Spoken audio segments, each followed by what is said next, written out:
You may have heard me talk before about my why I'm losing document, which was the one thing I think really helped propel my chess progress and helped me reach 1500 and then all the way up to 2000 in a very short period of time on chess.com. This is a document where at the end of every week, I've been playing rapid games throughout the week, a few every single day, and I would go back through all of my lost games from the week, analyze them pretty quickly in, say, like less than 5 minutes, and make just a few bullet points detailing why exactly I lost that game, where I went wrong. And after a while, I was able to go back through all of that data and notice the patterns and trends that I was seeing, and then that in turn helped me to develop a study plan to work on to ultimately improve my chess. Now, I've seen people do this kind of thing in various ways.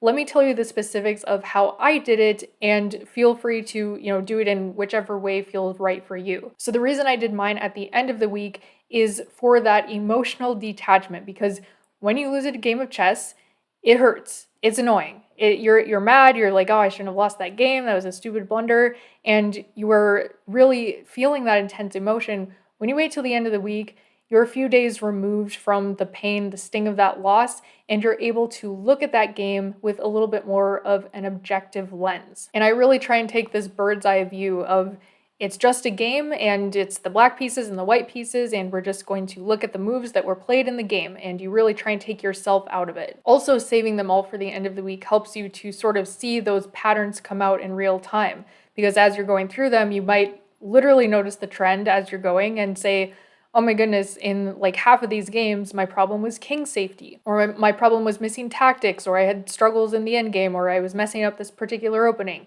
You will really start to see them in real time when you're actually sitting down and doing them all at once. Let's also talk about the specifics of what I would actually write down. So there's kind of a fine line that you have to balance, because you don't want to get too detailed where you're actually, writing the names of the moves, or like the very specifics of like the position that you messed up. That's not what you want at all. You want to make it more general, not so general that you don't remember exactly what happened, but general enough that you can kind of categorize those things and then, like I said, see those trends that start to come out. Another thing I found helpful as kind of like an addendum to this process is noting the openings that were in the games that I lost. So I did this in a separate document. I had a column for white and a column for black, and this just helped me to be able to very quickly, at a glance, see which openings I was struggling the most with. And notably, you might not be losing those games out of the opening. Like you might know all of the opening moves totally well, but the problem might be something like you don't actually have a plan in the middle game, or you're going for the wrong kinds of plans in the middle game,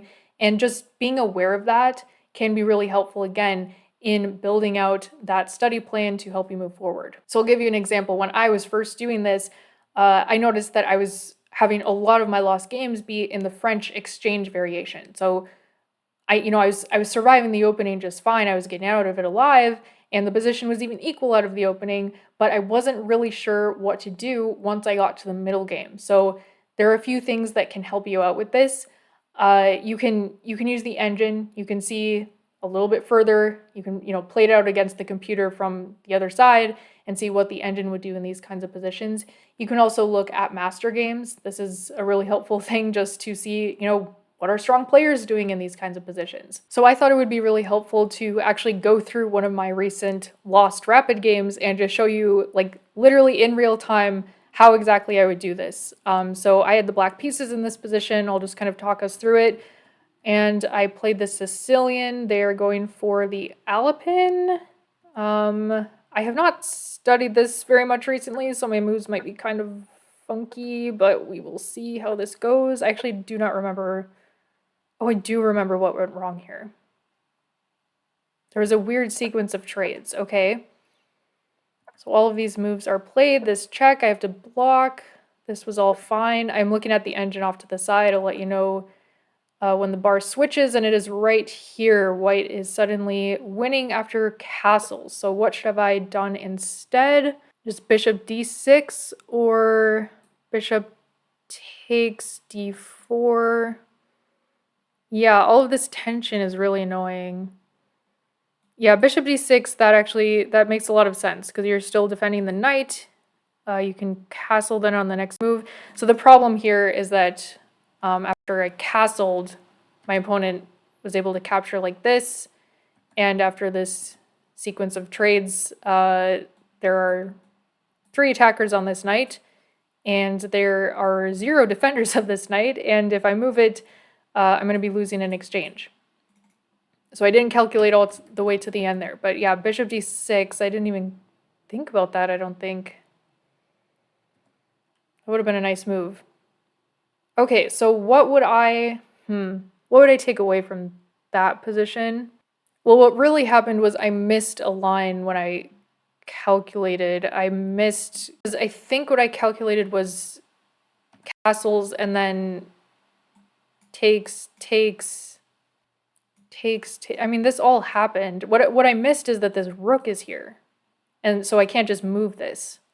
Yeah, if that rook wasn't there, this all would have been totally fine. So that, I think, is a problem with not thinking one move further. And that is actually something I talk about a lot, which is calculating all the way until the forcing sequence is done, and then seeing what is the most annoying thing that your opponent could do after that. This move is pretty annoying, and I didn't calculate that. So that's definitely a pattern I've been noticing in my own play too. So what I would write down here for this is think one move further after a long sequence of captures.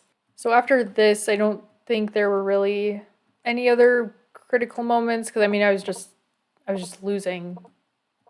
I tried my best, but there wasn't really anything. I let my opponent checkmate me because I was just sick of it. I was done.